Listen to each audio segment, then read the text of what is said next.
လက်မရဲ့ဒီဒုတိယအဆင့်မှာဒီလိုမျိုးလေးပါတာကိုပြောတာဖြစ်ပါလိမ့်မယ်အဲ့တော့လက်မလေးဘာဖြစ်မှာလက်မလေးရဲ့တဲ့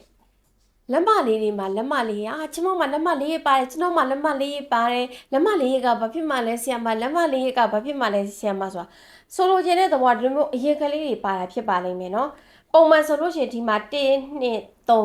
3ခုရဲပါတဲ့လူတွေလည်းရှိတယ်ဒီလိုမျိုးအရစ်2ရက်ပေါ့နော်အရစ်2ရက်ဆိုအစစ်20ပေါ့ဒီမှာအရစ်1 2 3ရက်ဆိုလို့ရှိရင်ဒီမှာအစစ်က30ပေါ့နော်လက်မ4ရက်ဆိုတော့အရစ်4ရက်ပါတယ်ဟိုမှာပါတယ်ဒီမှာပါတယ်အဲ့လိုမျိုးတွေတွေးကြတာပေါ့နော်ဒီလိုနေရာမှာကြည့်ရတာဒီလက်မရဲ့ဒုတိယအစစ်မှာဒီနေရာလေးမှာလက်မရဲ့ဒီဒုတိယအစစ်မှာဒီလိုမျိုးလေးပါတာကိုပြောတာဖြစ်ပါလိမ့်မယ်အဲ့တော့လက်မလေးဘာဖြစ်မှာလက်မလေးမရှိပါဘူးနော်လက်မလေးရဲ့ဘယ်မှာမှမရှိပါဘူးဆရာမလည်းတစ်ခါမှလည်းမမြင်ဘူးပါဘူးအဲ့တော့လက်မလေးပါတယ်လို့ရှိရလို့ပြောနေတဲ့လူတွေကလက်မရဲ့ပထမအဆင့်ရှိမယ်ဒုတိယအဆင့်ရှိမယ်တတိယအဆင့်ရှိမယ်တတိယအဆင့်ကတော့ထားလိုက်တော့ပါကျင်လဲပါမယ်မပါကျင်လဲမပါတတိယရက်ကိုထားတော့ပထမအဆင့်နဲ့ဒုတိယအဆင့်မှာအဖြတ်မြင်းနေပါတာဖြစ်ပါတယ်လက်မလေးရဲ့မတွေ့ဘူးမရှိဘူး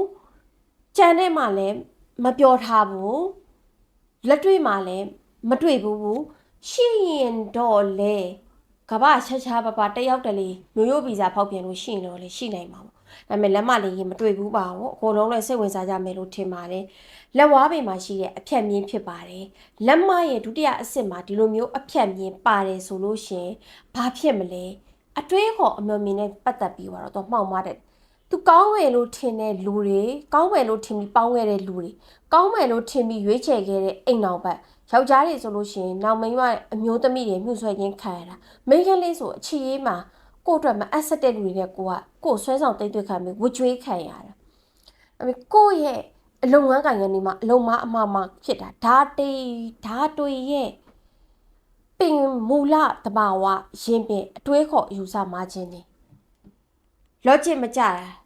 critical thinking မကြတာပေါ့နော်အဲ့ဒါတွေကလက်မဒုတိယစစ်ကဘာအဖြတ်ပိုဖြတ်ရင်ပို့ပြီးတော့ပြဿနာပေးနိုင်တယ်ကိုဥပုပ်တီလာသတင်းဆောက်ထိန်တာတော့အကောင်းဆုံးပဲဖြစ်တယ်ပြန်ပြောက်သွားလားဒီလက်မဘာကြီးရဆိုပြန်ပြောက်သွားတယ်ဆိုတာလည်းမတွေ့ပြီပါဘူးရှားပါတယ်ပေါ့နော်လက်မပထမအစစ်မှာအရစ်တရက်ဒီလိုမျိုးပေါ့နော်ခဲထားပါတော့ဒီနေရာမှာအရစ်တရက်ပို့ပါအကုန်လုံးကဒီနေရာမှာပါနေတဲ့ဥစ္စာတော့အရစ်လို့ထင်တာရှားကြပါတယ်အမှတော့ဘာဖြစ်တယ်လဲဆိုတော့အမှတော့သူကနည်းနည်းအပြင်းထူသွားတာလုံးနိုင်ကိုင်းနေဆိုနေရောအဖြတ်အမှတ်ပြင်းထူသွားတယ်လို့ပြောလိုက်တယ်လက်ပွေရဲ့အင်အားကိုရောကြစေတယ်ပေါ့နော်အဲ့လိုလေးဖြစ်သွားတတ်တဲ့အတွက်ကြောင့်မလို့လက်မလေးရေဆိုတာမရှိဘူးဒါကြောင့်မလို့ဆရာမကိုအမေးအများဆုံးမေးခွန်းဖြစ်တဲ့လက်မလေးရေအကြောင်းဆိုတဲ့အကြောင်းလေးကိုဆရာမ